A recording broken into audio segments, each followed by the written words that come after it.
এত বড় একটা মেগা মল, হ্যাঁ, কত বড় একটা শপিং মল, বাট নামাজের স্থান কত ছোট। আচ্ছা, মানলাম সবাই তো আর নামাজ পড়ে না,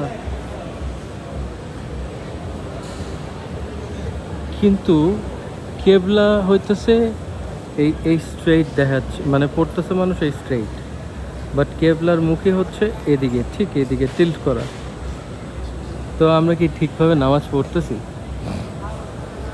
হায় রে আল্লাহ।